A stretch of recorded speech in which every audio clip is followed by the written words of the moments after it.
scene. All right, should be a fun day, fun show.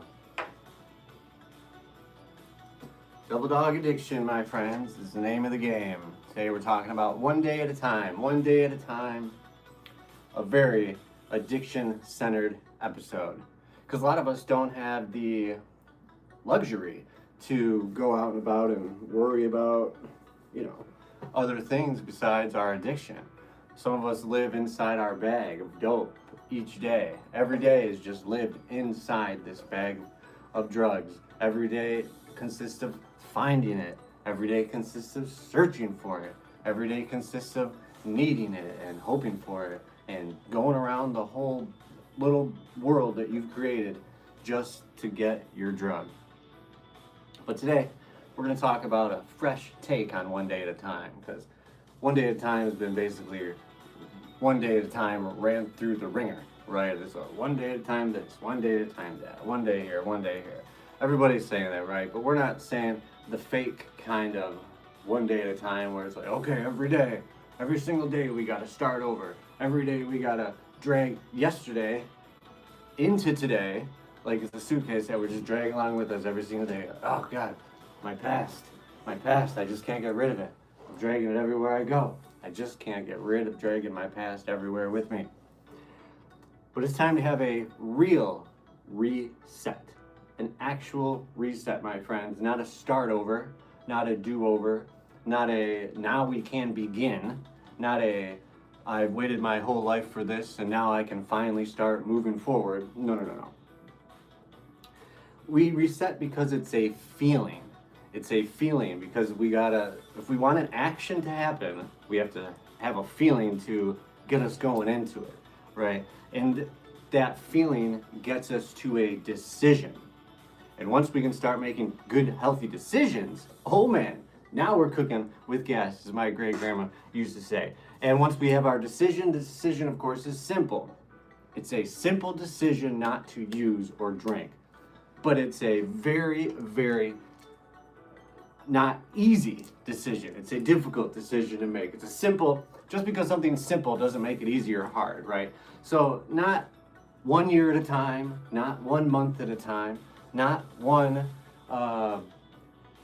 decade at a time, not a century at a time, not a minute at a time, not a second at a time, not an hour, not a millisecond, but a day at a time. It's a nice, easy, chunkable set of time. We have a beginning, middle, and end. We have we can have some issues that happen that we can take care of and we can do, and then we can have a good, positive outcome when we judge our days a day at a time, and we plan and we create our overall move forward one day at a time, right?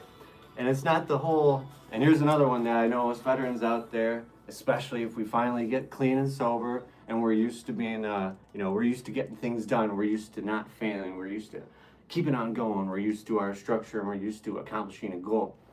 So we want to figure out every single thing that we've fucked up our lives already doing.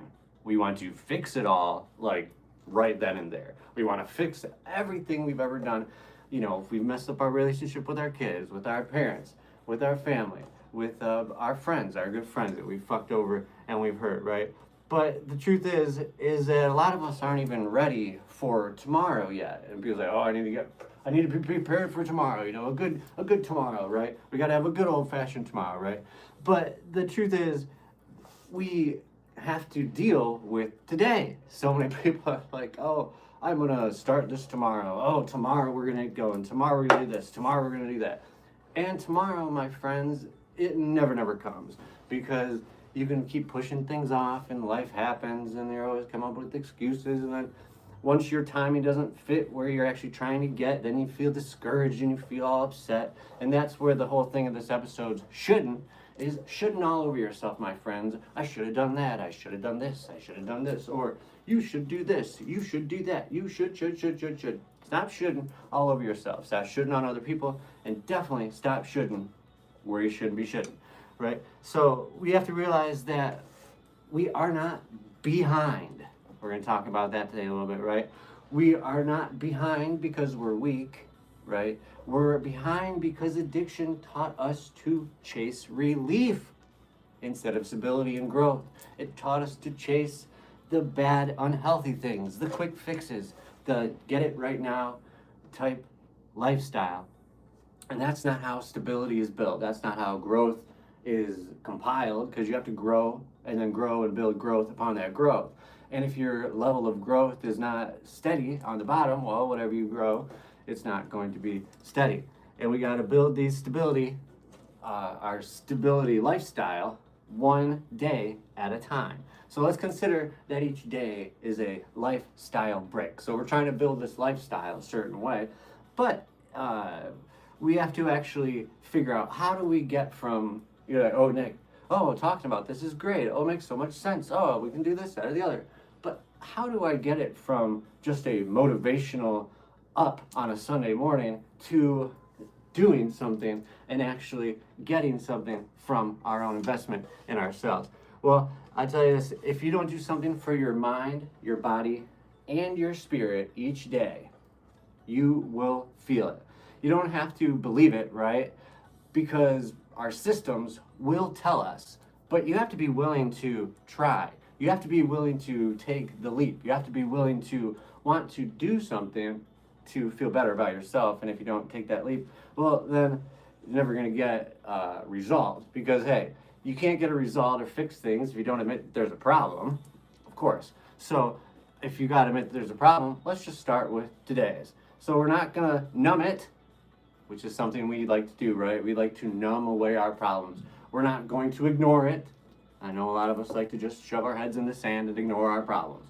We're not going to shut it off either, from one way or another. Today we're going to talk about not some grand transformation, just the day, my friends, just the 24 hours in front of you, the only real unit of time that sobriety has found its place to live.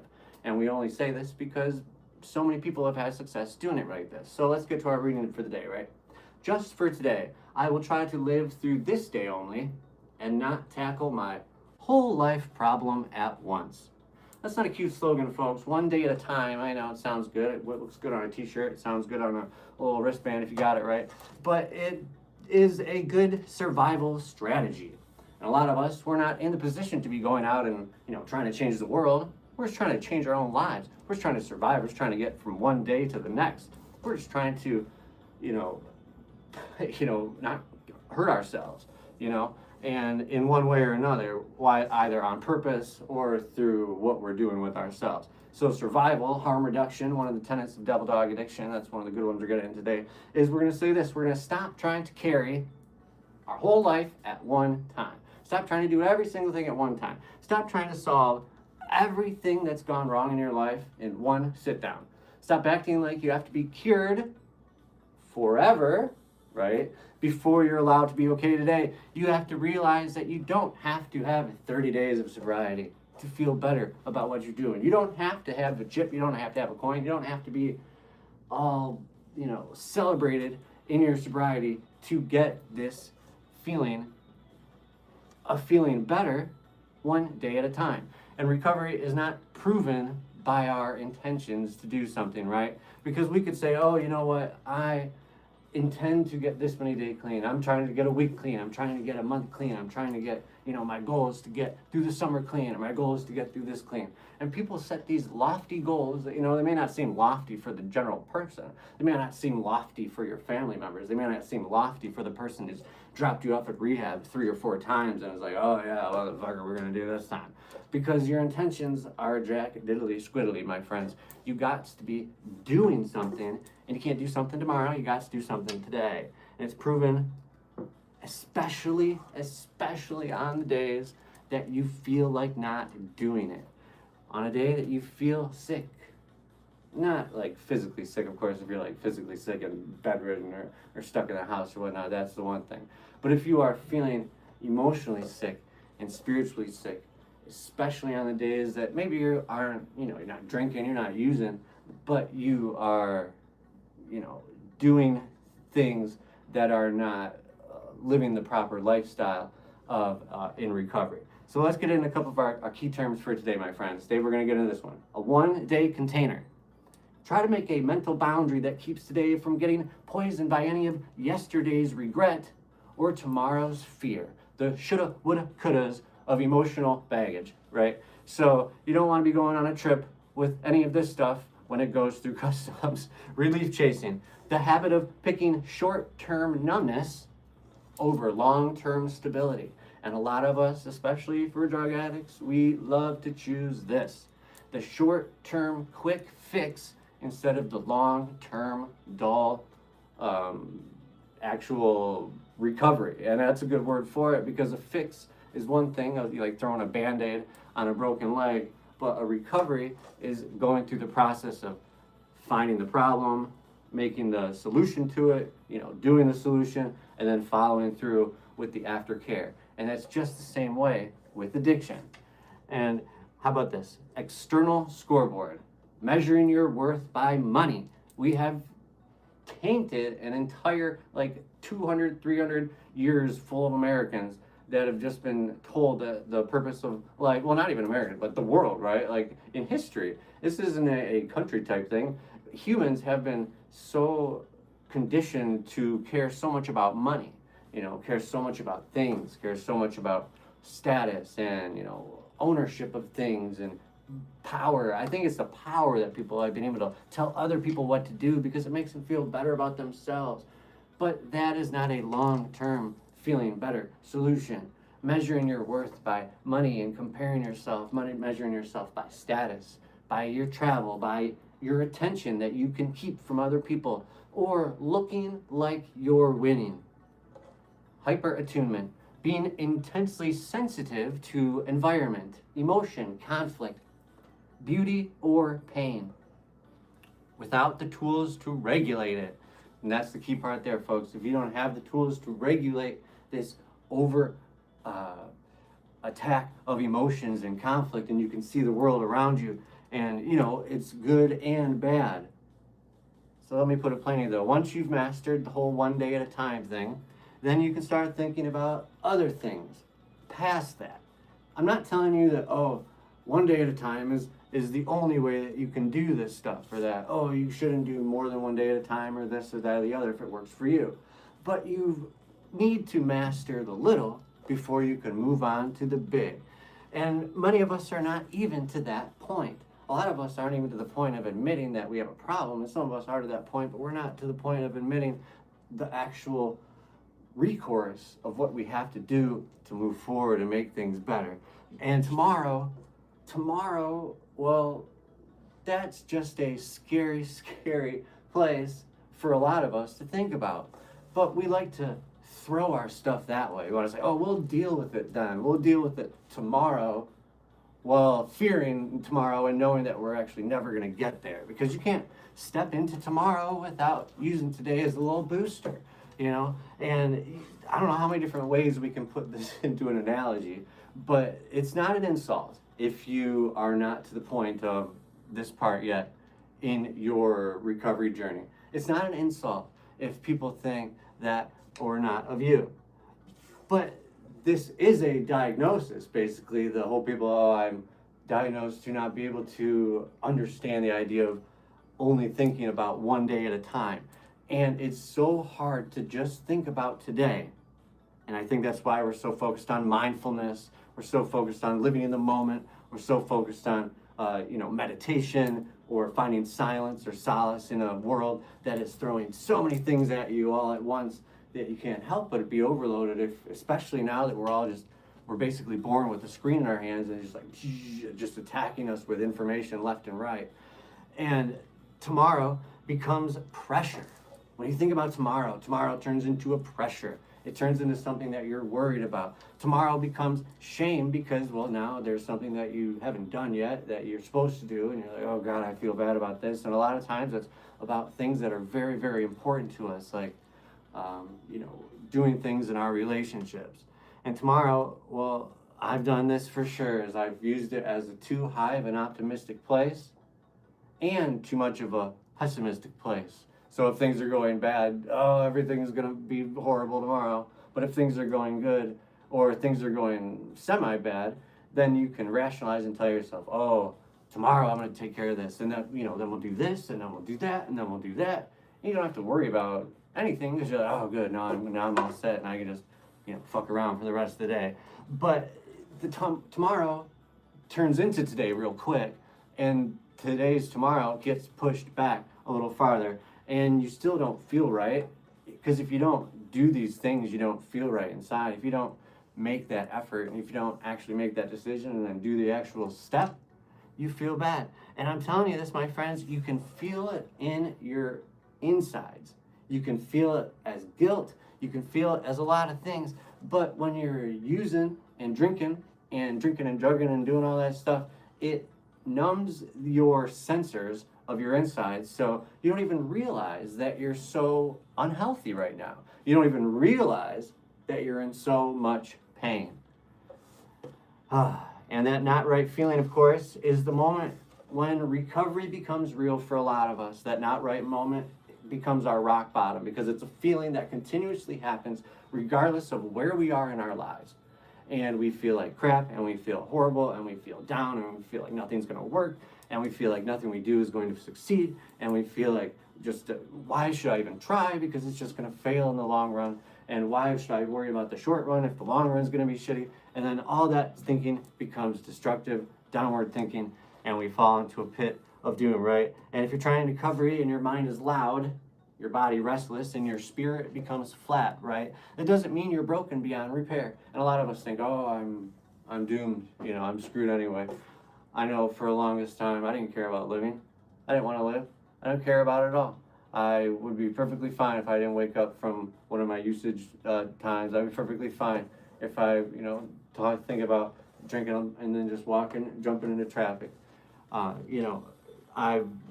This one time, I drank too much and woke up in the hospital. I guess I had ran my bike right into traffic and, broke my arm and crashed and all that good stuff. And, that's the kind of stuff just you don't care about anything. And here's the people that don't want to hear the part, of course, that the basics of recovery, let's take a little hydration break. The basics of recovery, well, they matter much more than like motivational speeches or motivational anecdotes or motivational hoo-ha, right? Movement matters. You got to move. You got to move your body. You have to move your mind. You got to move your spirit. And that means you have to get up and out of the house. You have to get up and out of the apartment. You got to get up and out of wherever you're going. You got to get out and about. And you got to talk to other people. I know a lot of people aren't going to like that idea. A lot of people are like, oh, I don't like other people. I don't like talking to other people. But sleep matters. Community matters. And if you don't have one that's coming to your door, which a lot of us don't, no one's going to be knocking on your door and saying, hey, I need you to become part of our community. No, you have to get up and go out and find it. You have to go out and create it if you can't find it. Nutrition matters. Prayer or meditation matters. We have to keep our mind, body, and spirit balanced and feeling decent.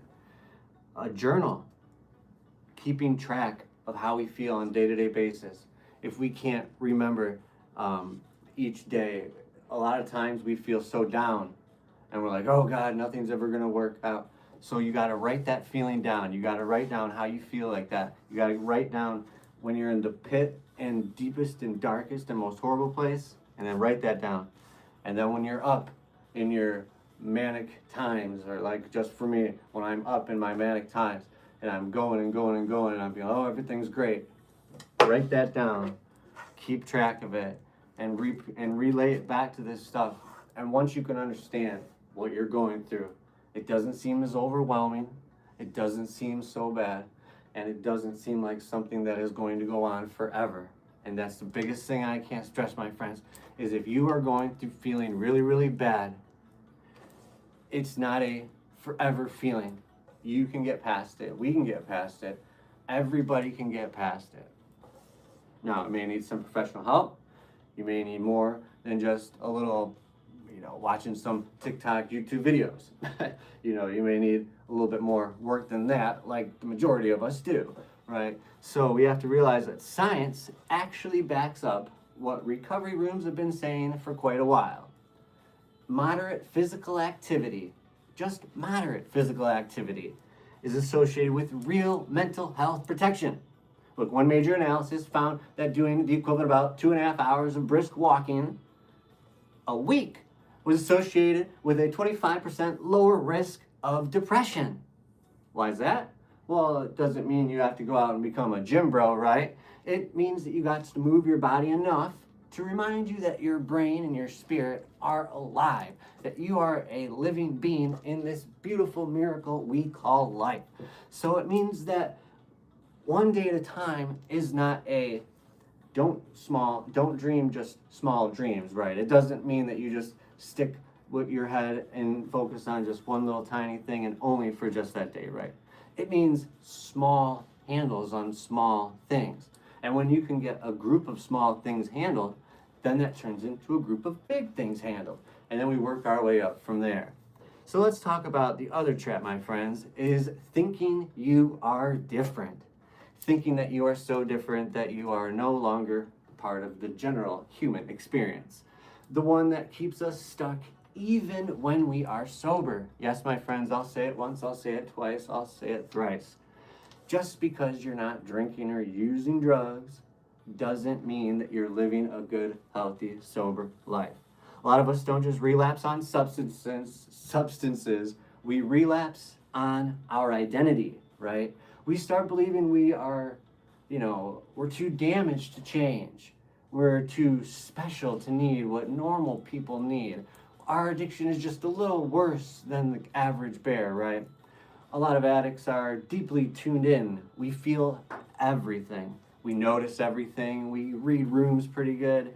We sense danger. We sense love. And it can sometimes make the darkness feel even darker when we are stuck in it. And this some sort of like secret power? No.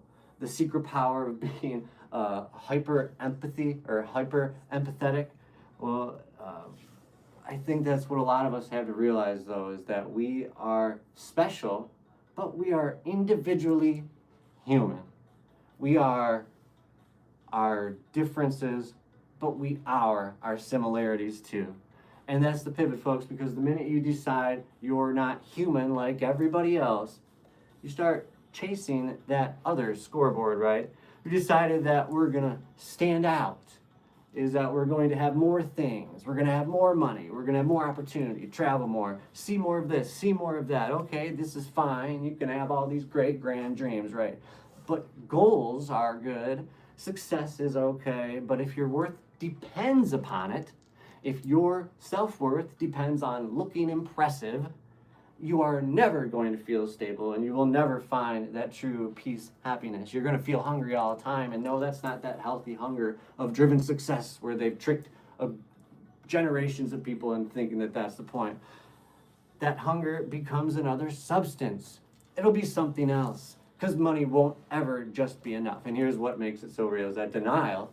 Denial is common, my friends. It's not rare. SAMHSA's 2024 reporting said about among 40 million adults who had substance use disorder and did not get treatment that year, 95% of them thought they did not need treatment.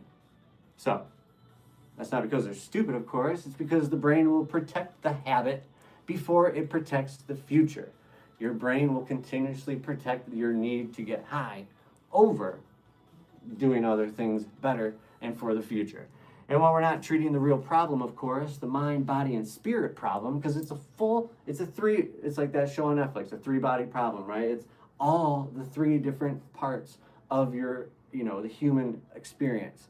And when we don't treat it like the real problem, well, what happens? Well, our system, it starts cracking. Sleep, of course, is the first place it shows up.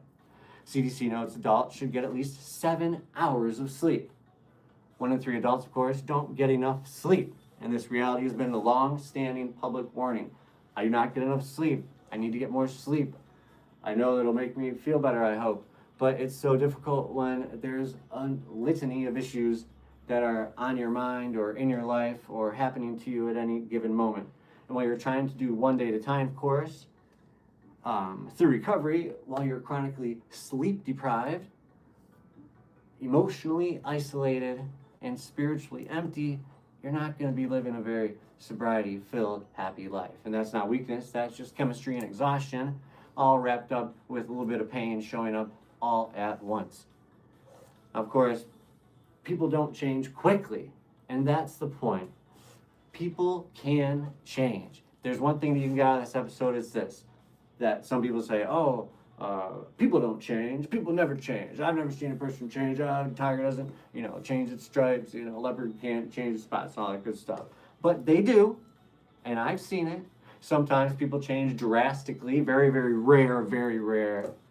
Usually it's motivated by some sort of change in religion or change in, sobriety. A lot of people catch sobriety, and they instantly turn so many different things in their lives over all at once, because once you change the one thing, it's like a tidal wave.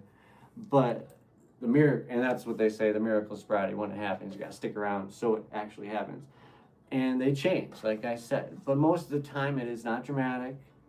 It's incremental. And that's why one of the tenets of double dog addiction is incremental change. It's boring. It's daily. It's every day. And it's sometimes what looks like a drastic change is just a swap. Sometimes people will trade out one obsession for another. Maybe the obsession isn't quite as damaging as the other one was, but it's still an obsession, and it'll still keep going. And eventually, if you do not fix the reason for that obsession, you will go back to your original drug of choice. And that, my friends, is a dangerous swap. And that's why the focus cannot just be stop using. The focus cannot just be just saying no. The focus cannot be let's just make everything illegal and be done with it. Let's just throw people who have a problem in jail and that'll teach them their lesson. No, that will not work. That focus has to be build this a day at a time. That doesn't require numbness to survive. Teach people how to feel. Teach people how to deal with these feelings that they have so that they don't have to numb themselves. So, here's what we're going to do in this one. First time, of course, so we're not promising perfection. We're not announcing a new identity. We're not building a fantasy future to impress people who are not even living our lives. Friends, you are living your own life. So stop living it for other people. And today, we're building today. Because today is where your mind gets tended to. It's where your peace of mind grows. Today is where your body, it gets moved. And today is where your spirit gets fed. And if you do that one day at a time, you don't just avoid relapse, you build toward a strong recovery. And you make sure that relapse is not your only coping skill. Because friends, relapse is a coping skill, it's just not a very good one that has terrible consequences. And that, my friends, is the final brick of the first segment of this episode. And once we accept the day as the unit of measurement, so once you accept that today is the day that we're going to measure our moving forward upon, we've got to face the next truth, my friends, that drugs didn't just touch one part of us, they touch everything. So in segment 2, we're going to go straight into why recovery has to be mind, body, and spirit, or it's not going to hold. So, see you in a second.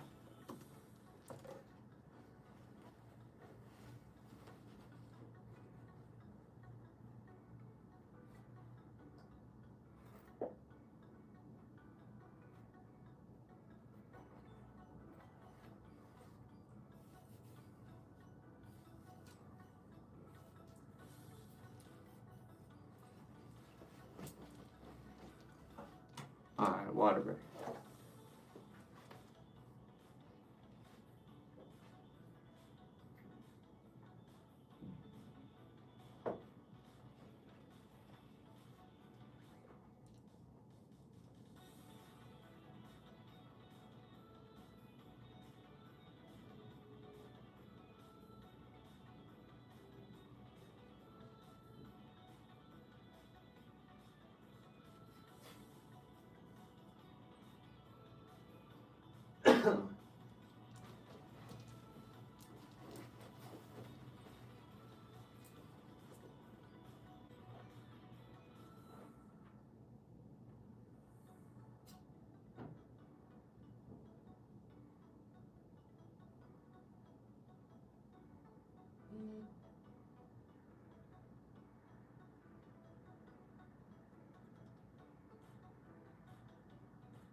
Here we go.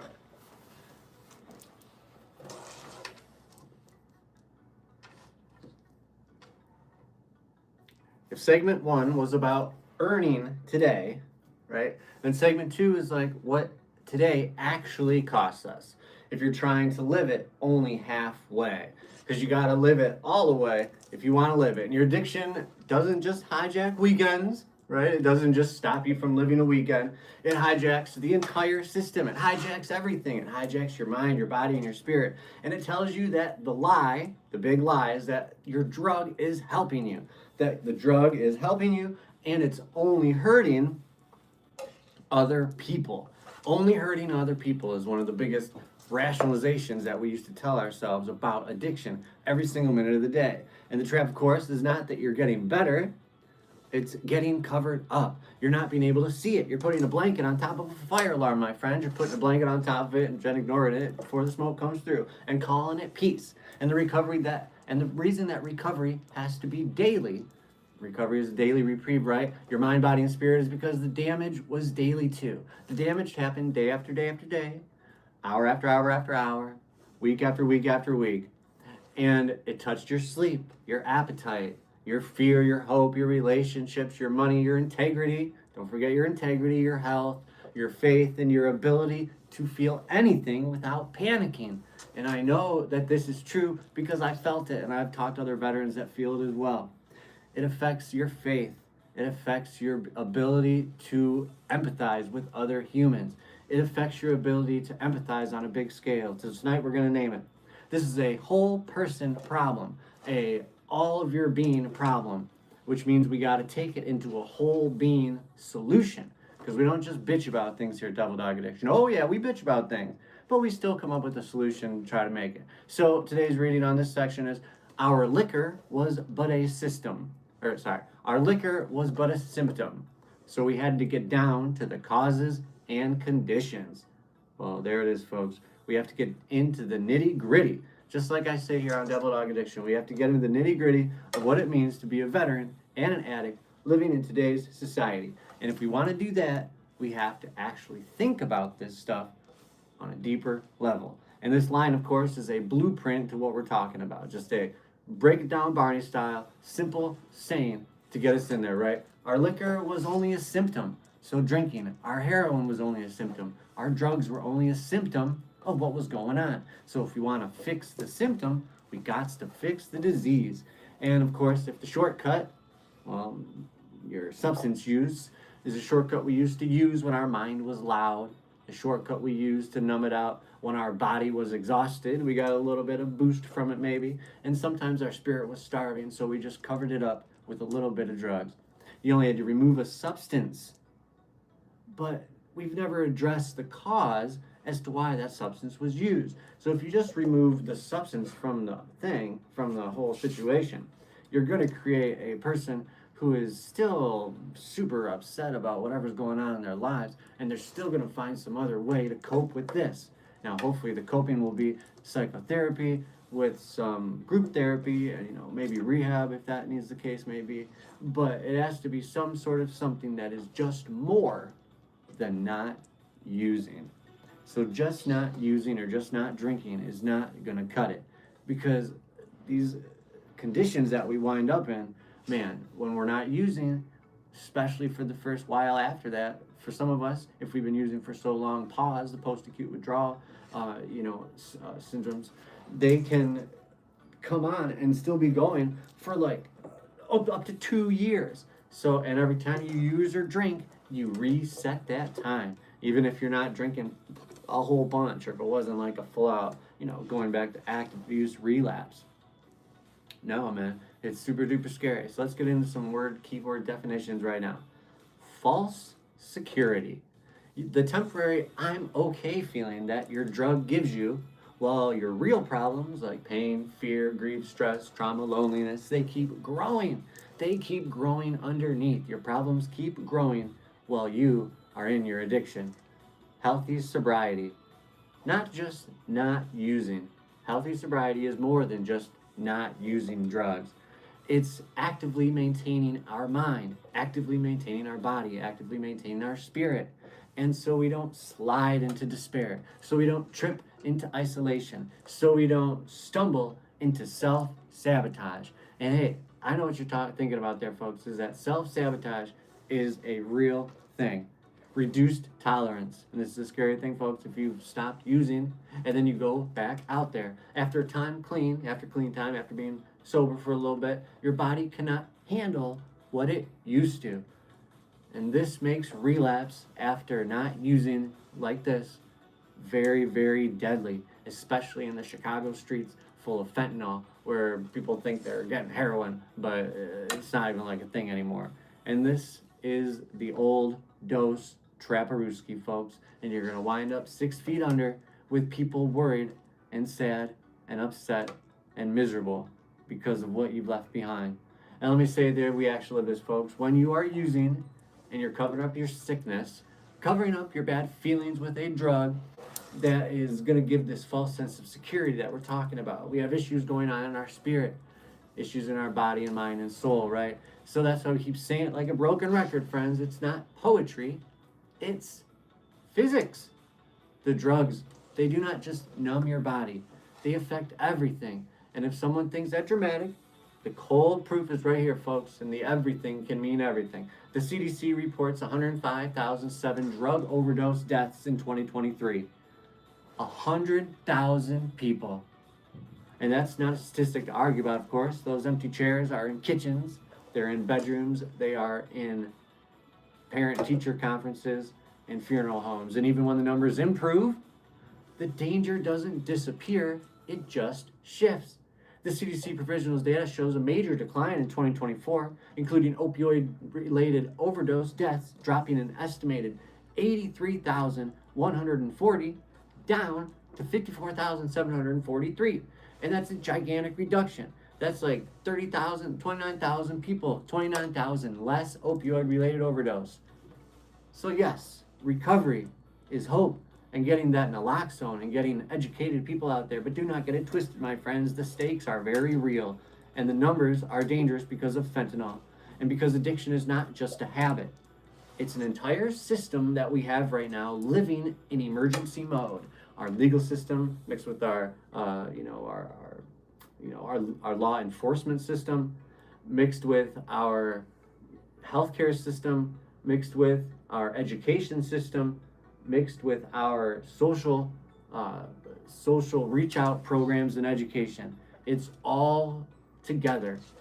And if you remove this off switch, folks, the off switch, which is the drugs, and we have all this system emergency mode, we got people living in this emergency mode inside a systemic emergency mode, and it's a fucking explosion waiting to happen. Raw, exposed, sensitive, people are irritable, systems are irritable, communities are irritable and anxious and on edge. And this is where people say, I cannot do this. But here's our truth, folks. The reason sobriety has to be maintained is because life does not stop throwing shit at you. Life does not stop throwing curveballs your direction. Life will keep on going as long as you're living it. And you can't white knuckle your way through a nervous system that's still untreated. You got to treat your nervous system if you want to move forward happily. You got to consistently maintain, not even just sobriety, right? But healthy sobriety, or you're going to fall down that pit of despair, a repeat pit of destruction, my friends. And that pit doesn't always look like relapse. And I'll say this once, I say it twice, I'll say it thrice. Sometimes it looks like rage. Sometimes it looks like isolation. Gambling, anybody? Porn addiction, workaholism, chaos, control, obsession, I'm fine, little lies that turn into medium lies, which turn into big lies. And sometimes it works, but most times it doesn't. And anything that keeps you from feeling what is real is a distraction and a swap addiction. And this is why treatment gaps matter. In 2024, NSDUH, that's a SAMHSA study, right? Among 40 million adults with a past year substance use disorder who did not get substance treatment, right? 95% did not think they even needed it. So look at that, folks. You have people not getting treatment and they're not getting it. And that is not stupidity. That's our denial doing its job. That shows how strong our rationale, our rationalizing ability once we're living in addiction can get. And the reduced tolerance piece, of course, not a scare tactic either. We talk about things here on Devil Dog Addiction and maybe like, you're scaring people. You're trying to scare people, about the drugs. No, we're just talking about real things.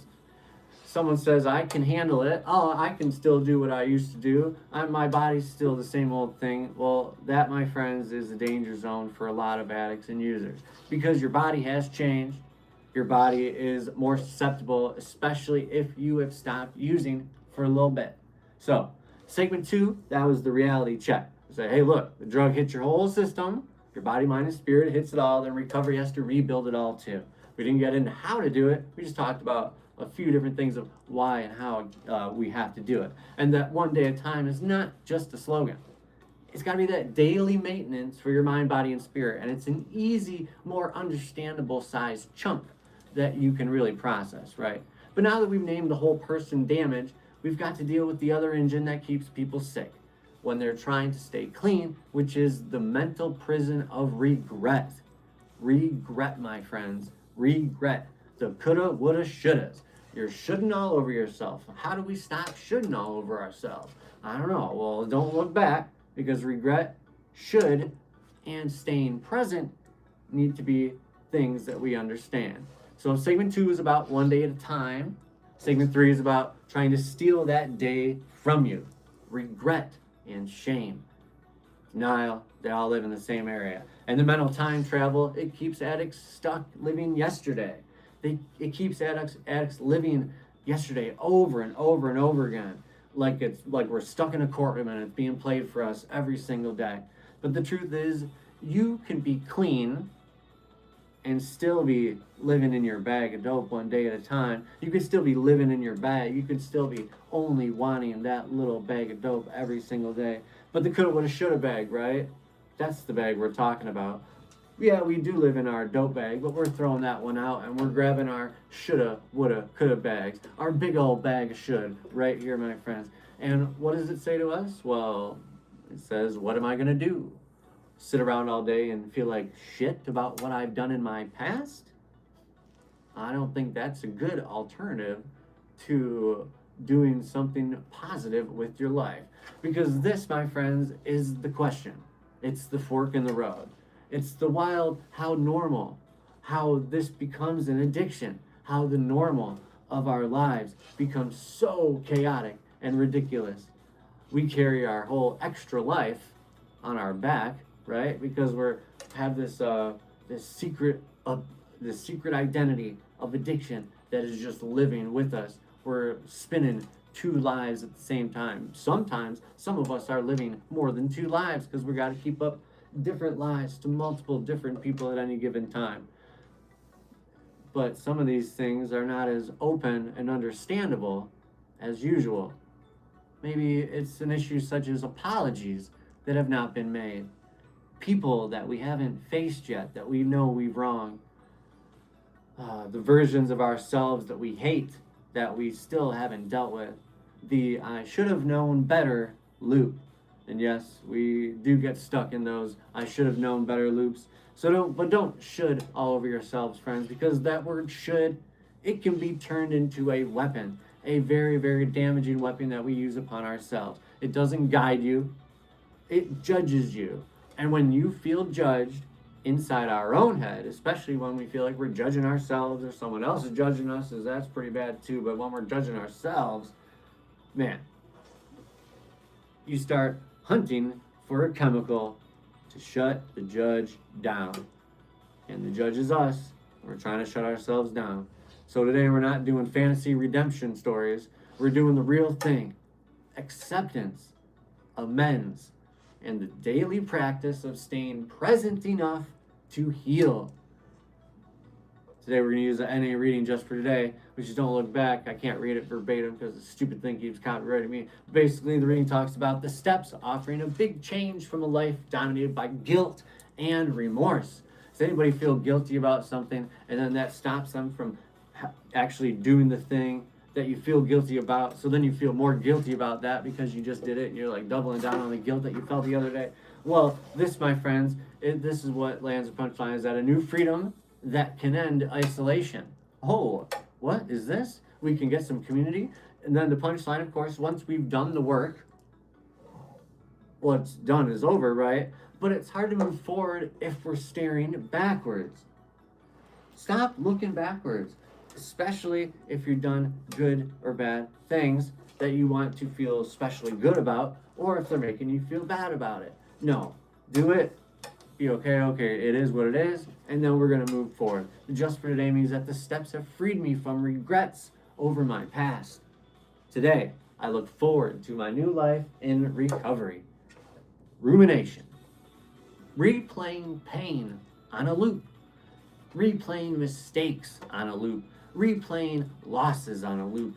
Fears on a loop, without moving towards solutions. It's no good if we just sit around bitching about what we've done negative. It's no good if we've admitted that we have a problem because we've done bad things, that we admit that we've done something wrong. But if we just sit there playing it over and over and over and over again without trying to come up with any type of solution to positively make it better, well, that's just going to make it 10 times worse.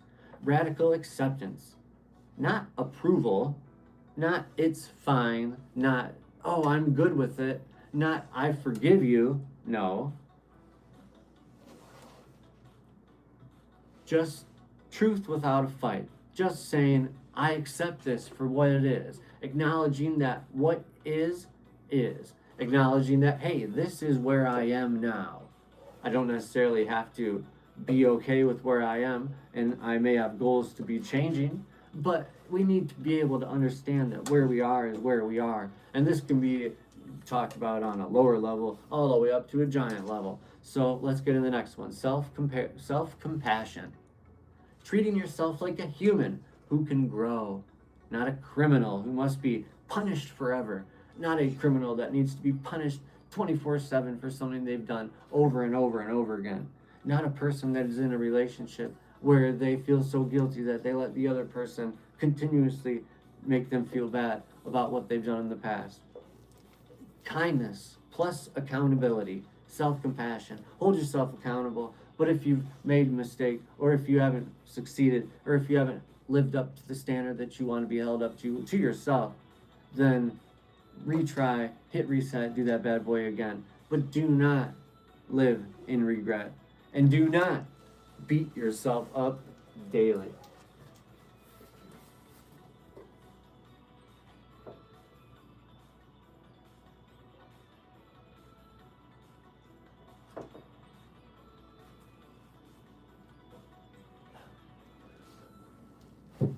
Sorry, I had to get a little agua there. Here's the sneaky part, my friends. The relapse does not always start with a craving. Sometimes it starts with a sentence. I should have. Oh, I should have done this. Oh man, I could have done that. Oh man, I would have done this if I would have had that. If only I had that. If I would have done this if I could have had. I should have done that. I should have done this. The mind tries to fix the past. We try to relive the past and fix it by saying, oh, I would have done this. If I had that to do again, I would have done this. Or, oh, man, I should have done that. This is what I should have done. These are dangerous things, my friends, because you cannot fix the past like it's a broken toaster. Except the past is broke forever, my friends. And the mind, it keeps spinning because it wants to fix it. And spinning because it needs to change what's already happened, but you're not going to be able to do it. And sometimes this spinning becomes suffering. And that suffering is real. In one study tracking rumination, remember we talked about that earlier, where we think about bad things and live bad situations over and over again, 34.7% of participants were already above the clinical cutoff for depressive symptoms at baseline, meaning a big chunk of people were living with heavy depression before anything even happened that day. People are already living in depression. They're living about their past mistakes. They're living in the things that they've done in the past, and it is affecting their present. It is making them feel so bad that they can't move forward. It makes them feel bad, so it affects what they do. Even when they do move forward, it's not at the proper 100% of good, proper forward movement that we know that they are they have the potential to do, right? So this rumination where we keep thinking about these things over and over again, up and down, unstable, chaotic, the more it predicted increases in depression later. So if you're thinking about these bad things and it's affecting your present, it makes you feel even more depressed going into the future. So we got to stop this, friends. We got to stop this, because we know the end game of depression, it is not good. Self-harm comes with it, and that is the dangerous path. And that's why we see a record number of veterans committing suicide every single day. Ruminative variability significantly predicted higher depressive symptoms at follow-up. And this is real statistics here, folks.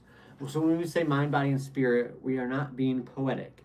We're naming our system. This is our system, the mind, body, spirit system. And your mind is stuck in the past. Your body starts carrying it forward with you. A tight chest, shallow breathing, a turned tummy. Anybody have upset tummy on a regular basis because of the worry about the past, or worry about the future, or because you're so depressed or you're so anxious? And it affects your physical body. Sleep, no such thing. And then the spirit part shows hopelessness, isolation. These are things that we may think, oh, this is a feeling, but it's really a spiritual malady, really a spiritual feeling, a spiritual damage, hopelessness, isolation. I'm not worth fixing. When guilt goes from just a feeling into shame, which is in your spirit, I'm different, I'm too far gone. And that's where addiction tries to cash in. Addiction, oh, I'm here for you, baby. You don't even want to get high, but you want to get quiet. I got it for you. Silent up. There it goes, all your sober time that you've been working on so hard. You want this courtroom in your head to shut down? Well, you got to talk about it. You got to get out of your own self. You got to go to your community to help you figure this out. You don't get quiet by going back to the old ways of getting high. You want this to not turn into something even worse moving forward?